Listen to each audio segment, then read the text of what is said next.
Nope. All right, that's good. And ladies and gentlemen, let's welcome now at the top of the stage the history of Super Joe with Steve Stovall. Yeah.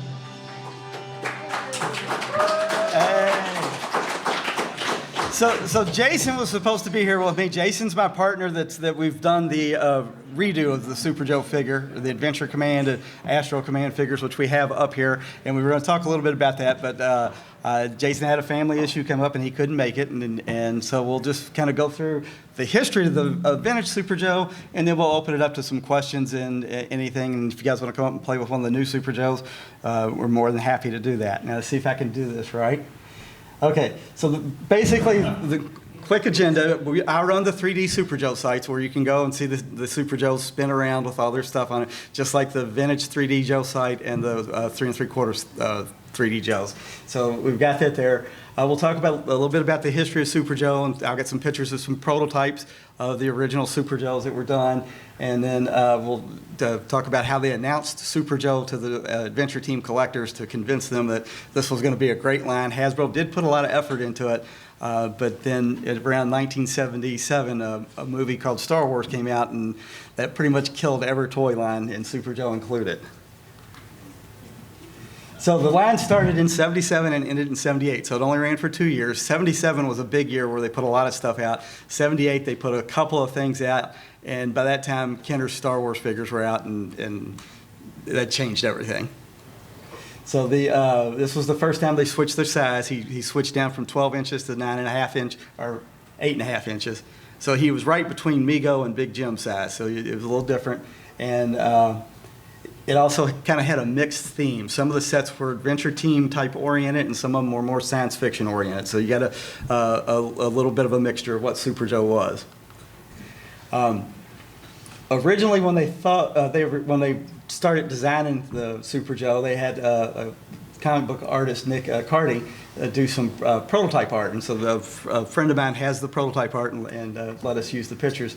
And it was interesting to see that they had Super Joe in blue uniforms, and Gore, who was going to be the villain for Super Joe, looks a little bit like the Sleestack from Land of the Lost, as opposed to what he eventually turned out to be.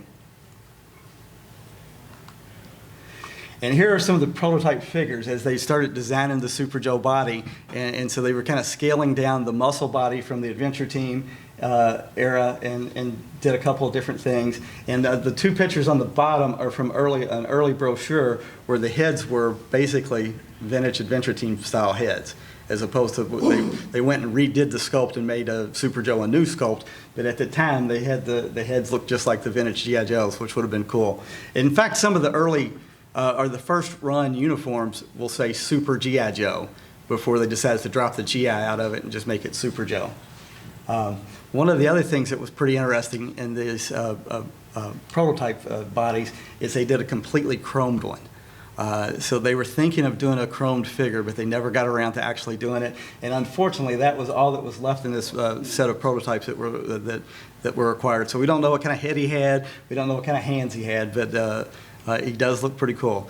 I had since had one chromed, and it does look neat. So it would have been a neat addition to see if they had done that. When they decided to bring out Super Joe, they sent this message. If you remember the G.I. Joe Adventure Team fan club, they sent this letter to you telling you that there's these dangers all over the world, and that the Adventure Team was working with a new group called Super Joe, and it was going to have the Night Fighters, Luminos, and the Shield, and they were going to protect the world from all these cosmic adventures and whatnot. A friend of mine, when I showed him the letter, said, well, they didn't mention the fact that he was going to be 2.5 inches smaller to fight these new dangers. But so they even had it signed by Mike Triumph for the Adventure Team, and then Super Joe was just the Super Joe Commander. He didn't get a name. So that was how they initially introduced the line. So these are photographs of the Hasbro showroom in '78, and so some of this stuff was carryover from '77, and they had really, put an effort out for Toy Fair and whatnot to really push the Super Joe line. And so what's really neat in this is that they had a life-size Super Joe and a life-size Gore made for their display. I have no idea what happened to those. I'd love to see those. I think they're cool. And then since this was in 78 when they actually put out the Terron, they had a cave made for the Terron, and that was the display that pushed the Terron toy. So that was kind of cool to see. And it had big full-size posters of all the figures, and then you can't really see it in there, but they had all the sets and the figures set up on the little things in the back. So of the actual figures, over the 2-year period, they made 8 figures for the Super Joe line. 6 of the figures were good guys. And 4 of those were human, and 2 of those were the Night Fighters, which were more robotic. And then they had 2 bad guys. They put 1 out each year. One was Gore, who was non-human, and the other one was Darkon, who was half human, half monster. So Super Joe Commander was released both years. He's the one that everybody finds. He's the most produced figure of the series. He had black hair and a beard, because all commanders in Hasbro's time had beards for some reason. He had the 1-2 punch feature on the back, which was kind of a steal from Big Jim's Karate Chop, except you had 2 different buttons you could push to make his fist come up, and he could punch the bad guys out or whatnot. And then he kind of came with this power pack, which was a new accessory for the G.I. Joe line, where you put a battery in it, it would light up, and then they made some accessory sets that you could plug into it, one of them being like a backpack helicopter that would actually spin and do things. Now, over in the UK for the Action Man line, they did some of these sets and some additional sets with battery powered. So it's easy to assume if the 12-inch G.I. Joe Adventure Team line had continued, they would have done things like this too. In 78, they released a black Super Joe Commander, and by this time, I think they realized the line was starting to falter, so they didn't sculpt a new head. They just used the basic Super Joe head without a beard, and he is probably the toughest figure to find in the series. In 77, they released the 2 adventure figures. One, the basic adventurer here, came in the red jumpsuit. He had the 1-2 punch figure. He didn't have a beard because he obviously wasn't a commander. And then they did a black adventurer who came in a green jumpsuit. Now, occasionally you'll see some of the black commanders in this same green jumpsuit as opposed to the yellow jumpsuit, and there's a mixture of which suits were used. And it was kind of at that time Hasbro just, I think, grabbed what they had and put on them. Released in 77 and 78 was the Night Fighter figures, which these were, you would put a battery in them and they would light up. This one was called the Shield because he had a big shield on his arm. So they were real clever with their namings. And you put the battery in there and a light in his shield would light up. And the downside to this is the arm was permanently in that shape of holding the shield. So it really wasn't as articulate. And, but he was a cool figure, and he had kind of a neat look to him. And a lot of people that remember the Super Joe line remember this character and the next one, Luminos, which was the 2 non-human good guy figures. And Luminos, you would put a battery in him, and he had a light in his head. You could either face it forward and light up his face, or turn it down and make it light up his body cavity. And then a lot of people remember this because it was similar to kind of the Micronaut figures at the time with the clear body. So this was the last of the good guy figures that they had. And then of the bad guy figures, released in 78 was Darkon. And so Hasbro got really cheap on this one too. They took the Super Joe Commander and did him in green plastic. They decided not to give him a uniform at all, so he came with just the black trunks on. And then they did a different paint app, so he had some red eyes, and he had some little sideburns and some little peaks in his hair. The tough part to get on Darkon is that lightning lance sword. They gave him a sword to fight with. It's chromed. Finding them unbroken is kind of hard, and I think recently they've been selling by themselves for around $100, so that's a tough piece to get.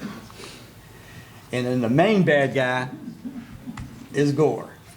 And Gore is the only figure in the line that you can find still together. Everything else, because the joints they used deteriorated over time, are in pieces. Even on the card, you won't find another figure complete except for Gore. He was king of the Terrons, and they released him in 77 and 78. They didn't release the Terron until 78, and he didn't look anything like Gore, so I'm not really sure how he got to be king. But that was the main bad guy of the series, and he had a red light, which Darkon had a red light on his vest. So red was the go-to bad guy light color, and white was the good guy color, at least in the Super Joe line. He had some neat features where you could, if Super Joe punched him in the head, it would make a little noise, kind of like the old Rock'em Sock'em robots when you would hit them and they would spring up. And then it would also shut his light out. So their tagline was, "It's lights out for gore" when Super Joe punches him in the head. They did a full line of uniforms and accessories in '77 for Super Joe when they first pushed it out. They really didn't add anything to the uniforms in the second year. Again, they were really scaling back. But they did 4 basic uniform sets. They did 3 what they called action packs, which were mostly accessories. And then they did 3 power packs, which when you put them on the commander with his gold vest, you could plug in, and they actually had some action that they did.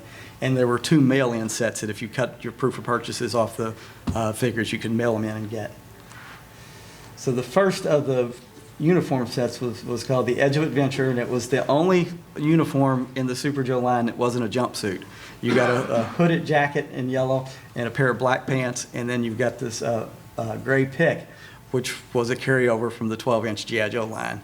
There's a lot of carryover in Super Joe that they reused. And it's interesting that the stuff that was scaled for a 12-inch figure would also work for this 8.5-inch figure. This is probably the neatest of the uniform sets just because it's something different. The next one was Invisible Danger, and it was an orange hood and vest, and they took the belt from the crash crew and trimmed it down a little bit and took the axe and the flashlight out of it and just gave him the pliers and the crowbar. And then you had a Danger 10,000 volt sign. Now on the card it shows the pink Danger sign, which was from a set in '75 from Hasbro. It is very rare, so it's unfortunate that they didn't go and put that one into Super Joe. There'd been a lot more of those available for people.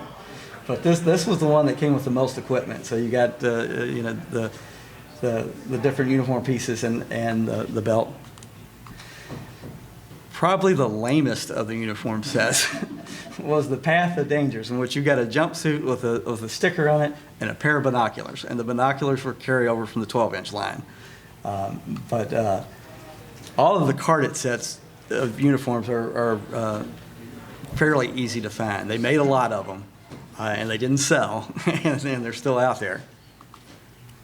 And the last set was Emergency Rescue, which came with a foil vest, a pair of gray grippers, and a glow-in-the-dark rock. Interestingly enough, the gray grippers are from a carryover from the 12-inch line. In the 12-inch line, G.I. Joe carried it under his arm, but for Super Joe, he balanced it against his chest because he was a smaller figure. The other strange thing on this is a number of these that I found on the card have 2 glow-in-the-dark rocks in there, where it really was only supposed to have 1. I guess the quality control's not always the sharpest back then. Okay, the action packs, which were the accessory sets, are harder to find. I believe they were mainly released in '77, and there's some interesting stuff here. The first one here is Treacherous Dive, which was an underwater set, kind of like the deep sea diver. You could make bubbles come out of Super Joe when he had him underwater. You got a dive helmet, a spear gun that actually shot the little black spears at the end, and the bellows and tubing so he could go underwater. Now I believe the actual black bellows there was later reused in the 3 3/4 line for one of the figures there. So some of the Super Joe stuff lived on. The set that I think I like the best in the action packs is the Fusion Bazooka, which gave Super Joe some weapons. It didn't actually fire, but if you pulled the switch back, it would spark. It would emit sparks. And so you got a belt with some rocket shells on it, and then you got some carryovers from the 12-inch line, the map case, and a walkie-talkie. And then, of course, you had the bazooka, which had 2 pieces to it. That was always a neat set to have. And then the last of the action packs was the Aqua Laser, which was basically a water pistol. on Super Joe. You'd fill the back part of the reservoir with water, and then it would run through that little front thing and make the orange dial spin around, and then the water would come out the end of the laser gun. Again, it's another weapon for Super Joe in his fight against gore. Now, these were the fun sets, the power packs. These were the ones that you had to have a commander with a, or I guess you could also have Darkon in his chest power pack that you would hook in. So what this did is that you hooked on the back of his pack, and it gave him a helicopter, similar to the turbocopter in the Adventure Team line, except you didn't have to push the button to make the blade spin. This would do with the battery, and it's really neat to see it in action. If you go to our website, 3D Super Joes, I have a video on there of one working, and it's pretty cool. I like to think that they would have carried this over to the 12-inch G.I. Joe line if it had continued. In fact, for the Action Man line, this is a piece that you can get there. The next of the power pack was called the Sonic Scanner, and it had a device that used the base of the machine gun from the vintage military line, and then the troubleshooter antennas, and he put it together with this other device and a set of headphones so that he could scan the terrain for what was coming on and whatnot. And the way it's supposed to work is it makes, when you lift the dishes up and down, it makes a little electronic sound. I've never really found one loose that works, but I have seen the vintage commercial, and you can kind of hear the sound in that, and looks good, not much play value probably. And the last of the power packs, probably the least desirable one, the Magna Tools, and it's basically a chainsaw or a saw or a drill bit, and so you can put those in, plug them in the pack, and then with the battery in it, the blade would spin around. Also on the 3D site, we have a video of the saw working on it too. They did issue this in, I think, the Action Team in Germany as an accessory for the 12-inch figures. There were 2 mail-in sets, and so there's if you joined the Super Joe Club, you got a brochure where you could save your proof of purchases and mail in and get some items. One of which was called the Super Joe Raft Adventure. Now, I have not seen one of these that I can verify was actually received as a mail-in. So the only thing that I've got to go off of is what was in the brochure. Is it was a paddle, a raft, and a machine gun. And so for our website, we've just assumed that it would be the Spy Island black raft. And at that time, the grease gun was being issued in black for the fender, and then just a basic black paddle. I hope one day to find one of these in a baggie somewhere so we can verify what it was. I talked to Daryl DePriest, and he thought, well, Super Joe had so much color in it, he wouldn't think that they would have put it out in black, that they might have done something more colorful, but they made an awful lot of Spy Island rafts, so I'm sure that's probably just some carryover there. If you saved 6 of your proof of purchases, you could get the Shark Adventurer, which had the backpack from the Treacherous Dive set, the 12-inch spear gun done in solid black, the gray shark that they used in all the sets, and then the face mask was used in the Charlie's Angels line that Hasbro made. So they pulled that over so you'd had a different swim face mask. And that one I have gotten in the actual sealed bag for the mail-in, so we know this is what came in that set and how it looked. All right, so they did make, in that first year, they did go large, make a lot of large equipment sets, and they were really pushing the Super Joe line, and 3 of these sets were Sears exclusive. So Sears was a partner of Hasbro at that time, and Sears bought in big to Super Joe and was going to try and make it work. So the first of the sets is the Pursuit Craft. So what they did is that was a Sears exclusive for the 12-inch figure, so they took that same vehicle, did it in orange, and put new Super Joe graphics on the box. The one addition that they added for Super Joe is an elastic seat belt, because Super Joe was smaller than G.I. Joe. He had to be belted into his seat so he wouldn't fall out. And Sears ran that for 2 years. And if you look at the old Sears catalogs, by the second year, they had greatly reduced the price to try and move those. But it is a very cool vehicle, and it's I think it looks better in the solid orange than in the gray and yellow that they did for the adventure team. The next one was also a Sears set, is the White Shark Hunt, which was probably capitalizing off of Jaws still at that time. So you had a white shark, although the shark is really the gray shark from the other sets. They didn't make him in white. They took the raft that was used in the Savage River set from the Mike Power line of the adventure team, took the Treacherous Dive swim packs and whatnot and did them in orange. The motor is the motor from the 12-inch line done in orange and gray. It was a non-working motor. And so this is one of the cool sets. And then as part of our new Adventure Commands line, we have remade the raft. And so we will have these coming out soon in orange, yellow, and black. So and it turned out really well because I think it's a really cool raft. And again, that one's tough to find, and it's also the Adventure Team one that's done in orange is tough to find, but the yoke and the is the same, so they're the key pieces when you're collecting this one. The one, I guess, the one large equipment set that was really Super Joe exclusive was the Rocket Command Center, and this was the biggest vehicle on the line, and it was kind of like the mobile support vehicle for the adventure team. It would break down into different vehicles. You could take the front off and move the rockets and make it fly. You had the gray insert that would come out and it would float, or you could put it in the terrain vehicle there and whatnot. So this was a really neat piece. There are a lot of these out there and about, so they're easy, relatively easy to find. But it glowed in the dark too, so it looks pretty cool. And the stickers still hold up. So the one I have, you shut the lights off, it glows, and the stuff in white shines up, and it makes a neat vehicle. Then they finally in '78 released the Terron, and he's this big dinosaur-looking thing, and so he would crawl across the floor. And when you would shoot him with a light out of Super Joe's vest, or it came with what they called a command laser, which was basically a little small flashlight that you could shine at him, he would stop in his tracks and scream. And then that's how you stopped him.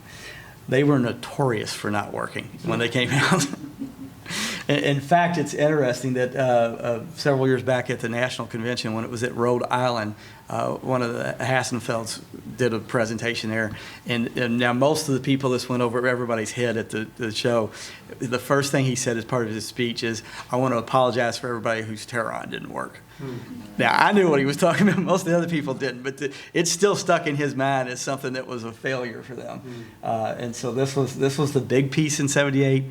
And it didn't do what they wanted to do, and by that point they decided to cash it in for Super Joe, and the G.I. Joe line would end. They did do two other pieces. They did a Foot Locker. So they took the Adventure Team Foot Locker, made it in orange, but again, in cost savings, the tray is a plastic shell with cardboard inserts in it. And then it was made to hold the three different power packs. And so we've got a picture of the two Super Joes there with the equipment in the locker. And then the last of the Sears exclusive was, and this one, although when I first heard about it, I thought, well, that sounds kind of lame, but when I actually got one and put it together, it's actually one of the cooler pieces. They took that Foot Locker, molded it in silver gray, and then put inserts in it to make a computer with all this 1970 high-tech computer stuff in there, and you had a separate pop-out cardboard standalone computer, and so you could set it up and have a strategic command center wherever the action was needed at. So that's a very neat piece, also very hard to find. They made other things in the Super Joe line. In '77, they really, they tried hard. They made kid-sized toys like the kid-sized laser communicator, which could function as a ray gun or a communication device. They did Halloween costumes. Now, strangely enough, they only did Halloween costumes of the non-human characters. They did one of Gore, one of S.H.I.E.L.D., and one of Darkon. And those were released by Collegeville in '78 and '79. And they're relatively tough to find, but they are very cool looking. They did a poster that's there's a version of posters called the Wall Buster posters that were big posters you'd put on the wall, and you had it looked like they were pop in through your wall, and you had little like rocks and stuff you could stick around it and whatnot. And so they had a poster of Super Joe punching Gore, and that made it into that line. And then over in the corner is a space cruiser that was featured in some of the Super Joe ads, but it never made it into any of the Hasbro catalogs, and it never made it into any sales catalogs, and it doesn't have any Super Joe identification on it. But a few years back, a gentleman came across a salesman's catalog that was photographs and typed up descriptions or whatnot in it, and this was in there. So they did design this. Now, whether it ever got produced or not, I don't know. Nobody that I've talked to has ever remembered seeing one, or and there haven't been any examples of them around, but they're potentially we're thinking of doing that. And then lastly, because it was the 70s, they did a line of jewelry for Super Joe, which included money clips, pins, bracelets, belt buckles, and rings. And so they took, and all the characters are pictures from that initial Super Joe promotion. So they're year one pictures, but they made some very interesting stuff. Super Joe lived on after his 2-year period in the U.S. failed, and so they did release him in Mexico and over in UK. Well, they were still doing Action Man, so they changed him and called him Commander Power, and then they licensed the body for some other figures. So in the Commander Power line, they released 3 of the figures, the Super Joe Commander, who was renamed Commander Power, the Shield, and Gore, and they did some accessory sets, and they did the Rocket Command Center. Now, strangely enough, although the Rocket Command Center is labeled Commander Power, it's the stickers still had the Super Joe stickers inside of it. So when you got it, the sticker sheet still had Super Joe on there. It only ran for 1 year in Palatoy. It wasn't successful, and they were, like I said, they were still doing the 12-inch, so it ended quickly. But it is some neat packaging variations in the boxes and some artwork. Strangely enough, most of the times they featured Super Joe Commander in a red uniform, but a lot of the boxed sets that I've come across have had him in the black uniform. So I'd say probably 4 out of every 5 that I come across have been in the black uniform instead of the red uniform. Down in Mexico, they released it as Siglo XXX, which is 30th century, and they renamed the commander as Commandant Cosmo. Luminos kept his name. Shield was renamed Protecto. Darkon became Eclipso, and Gore was still Gore. The boxes were had the artwork that was from the cards at the American versions, but done in boxes. And then they released some of the action packs, and they released 2 of the power packs. One of the things that was interesting is because the only human character they released was the commander figure with the beard. Some of the artwork on the accessory sets that had just a regular Super Joe Adventurer on there, they had to go back and draw a beard in for him since they didn't have a non-bearded figure. Then they did license the Super Joe body out afterwards. So in the U.S., there was a series of figures made for Space Academy, a TV show. And then overseas, Battle of the Planets used the body to make one of the figures. And then there was Captain Future. They used the body for him. And then Goldorak, which is where the Shogun Warriors came from Mattel, came from that cartoon. They did the human figures for that. Interestingly enough, in that line, they've released a lot of the accessories from the Super Joe line, which look nothing like anything in the cartoon. So you could get, for the Goldorak line, the Rocket Command Center, and that looked nothing like the spaceships in the cartoon, but they tried.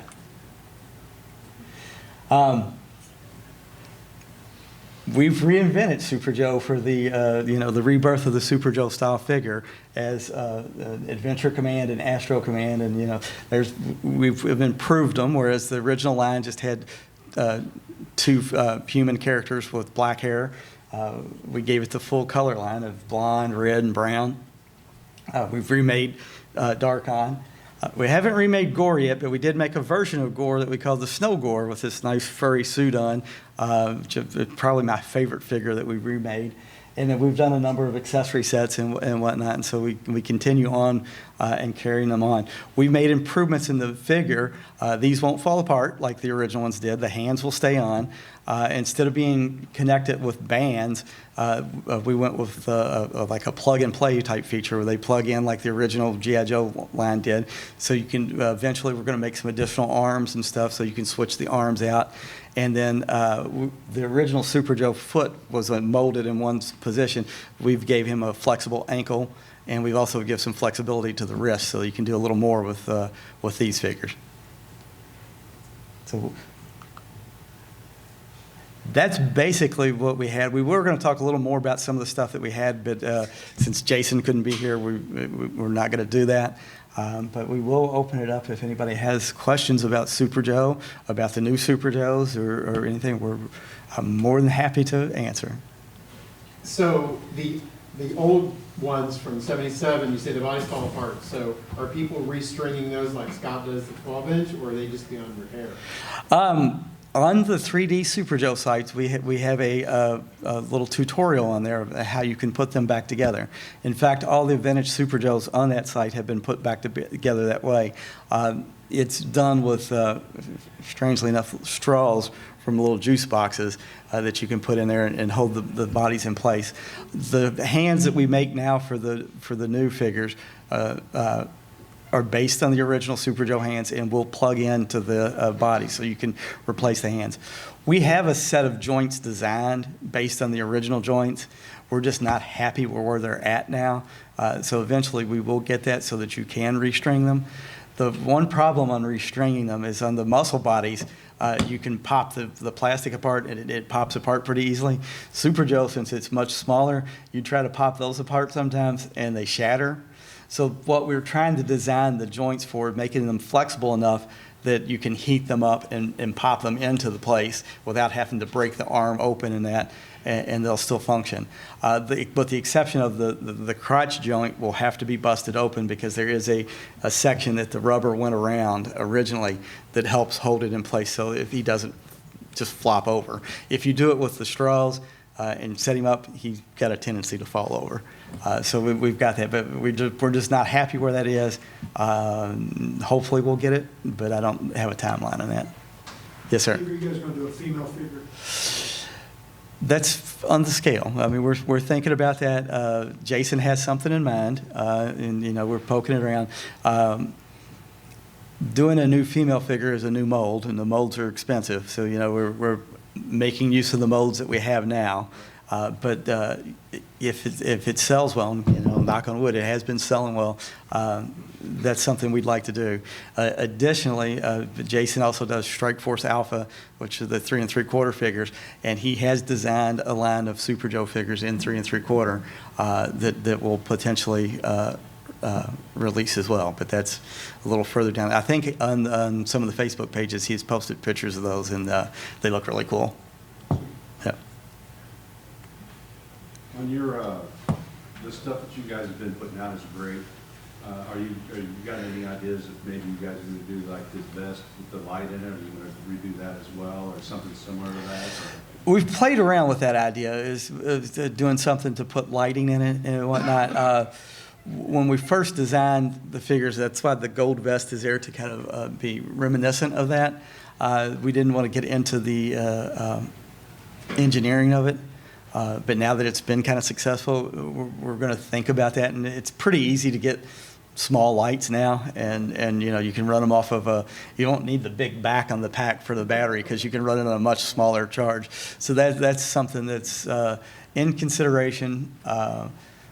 Just don't know when. Either the belts, original releases, they were hard to Yeah. connect without heating them up. If you guys address that, or In the second release, so the release of the Commander figure and Darkon, we went back to the factory and said, hey, look, these aren't working the way they're supposed to. And so they re-engineered them, and those work much better. In fact, that's why he's got a second issue belt on. So going forward, they'll be like that. They can still be a little tricky, but they're much better. The first version was just, not what we wanted. Yes, sir. The Mexico licensed body, the European figures and the Canada, how did those toys live on much longer? No, they basically ran, I think, about 1 year. Even when they licensed them in Europe to the other characters like the Battle of the Planets and stuff like that, they didn't run very long. And in fact, finding those particular figures are very tough. On the 3D Super Joe site is everything from my personal collection. The picture I showed of Captain Future up there is a picture I've gotten from somebody else because I don't have a Captain Future on the card in my collection. He's just that hard to find. I do have a loose one that I haven't put together yet, but those were tough to find anywhere. And of course, they didn't hold up either. Steve, do you have a Terran that works? I do. Let's see if you can lose your please. I'll dig him out. He does. I know they crawl much. Oh yeah, they're cool. Yeah, and I will say I have. I've probably run through about 10 to 15 different Terrans, and I think I've only got one that I know works. And the last time I tried him, he worked. So it's possible that you come down and we'll set him up and he might not work. The couple of things that are interesting is that apparently batteries have gotten bigger since the 70s, and the plastic has shrank. So he runs on, I think, 4 D-cell batteries. So it's tough to get the batteries into him.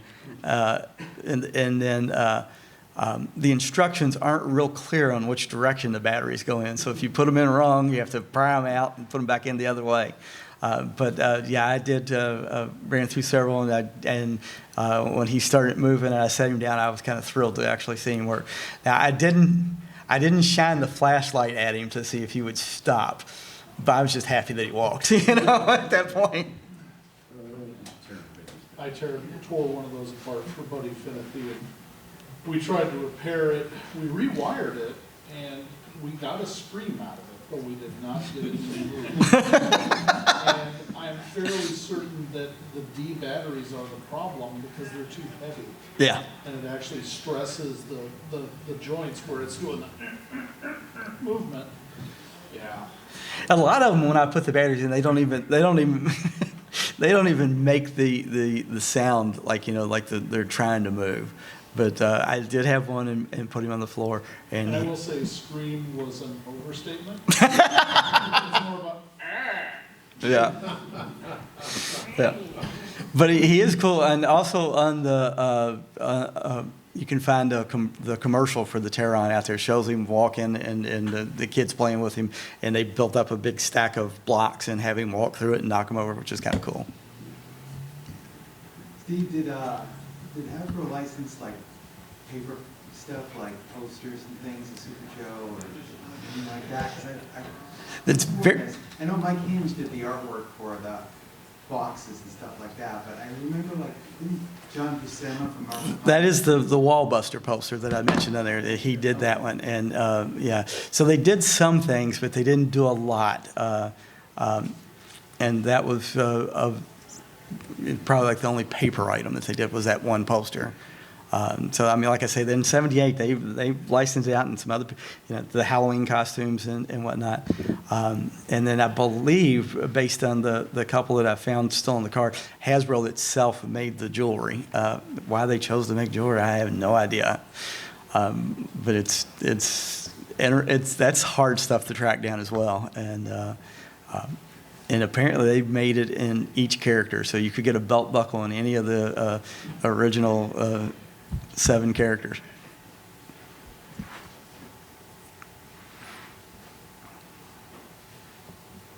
Any other questions?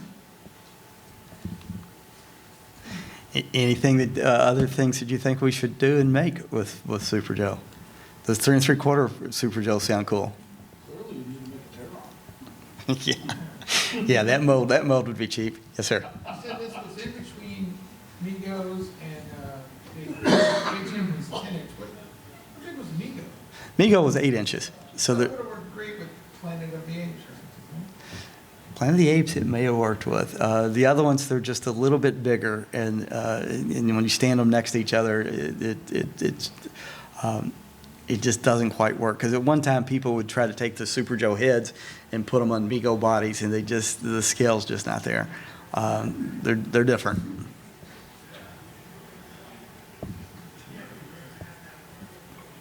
How many card versions that had the little uranium rock in it are still containing uranium rock? Because I remember in the 90s us all buying that set just so we could take the uranium rock out. There's a lot of times you'll come across the cards with, and then the same thing with the one with the pliers in it, the little gold pliers, because they were always broke. So you'd buy that card and pop it open, and so that one tends to run at a little more premium than the other cards, because people buy it for that. Yeah, but there's still so many of them out there on the card, so they must have really made a lot, and it just didn't sell. And then a lot of the original Super Joe line you can find sold in Canada with the dual language on it, and so I've been trying to get as much of that as I can, and eventually put that up on the 3D site, so we'll have pictures of them in the other packaging, which is kind of neat. By the way, Ditson on the Magnet tools, they were one of my favorites as a kid, so those tools were cool. Well, the problem I have with the Magnet tools is they're a little heavy, and so especially I don't know if the vintage Super Joe at the time was a little sturdier, but the ones that I've restrung are a little less sturdy, and so when you put that big saw in his hand, it tends. In fact, I don't think I put it on the website, but I think I put it on the Facebook page at one time. When I was making the video of him holding the saw, the weight got to him and he went tumbling over in it. And so it's, I guess if you were playing with him and walking him around or whatnot, it might have been better. But if you try to stand him up on his own, it doesn't work as well as the Helipack does, which looks really cool. Just like Barbie, hand support required. There you go. Have you ever tried playing with the Action Team power tool? Well, not just the power tools, but all their powered sets, because that's the one that they kind of kept doing powered accessory sets. There's two cool pieces that they did for the Action Man line. When they did the Space Pirates, they did a laser gun that would plug into the back of the backpack, which they did the backpack in 12-inch scale for Action Man. So it would plug into the Super Joe backpack, and it's scaled enough that it will fit in Super Joe's hands. So yes, I have gotten that particular weapon and have a Super Joe using it in the collection. And there was another piece they did. The Adventure Team Volcano Jumper had a little string, and you could make him rise and fall. They made a spacewalk accessory pack that would clip onto the back of the power pack. It wasn't power operated; it worked on the same string, but it's easy to see that could have been a Super Joe accessory where you could have had him flying across the room. Steve, for those who don't know, could you explain a little bit about how you kind of fell into collecting Super Joe? I'm an accidental Super Joe collector. I grew up with a 12-inch G.I. Joe, and I did not like Super Joe when he came out because he was smaller and he wasn't G.I. Joe. I was buying stuff in an online auction, and I was going for the piece in the White Shark Hunt raft that fits on the Adventure Team piece because it's a hard piece, and there was a lot that had that in there.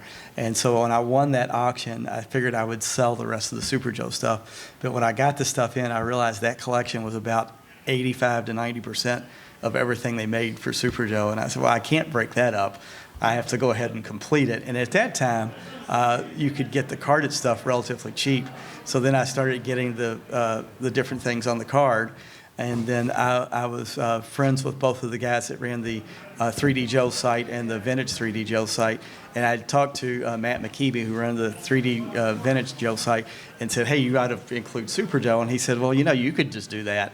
And he taught me how to do the 3D site. And so we built the site, and it just went on and on from there. And now Super Joe's a lot more expensive than he was back in the day.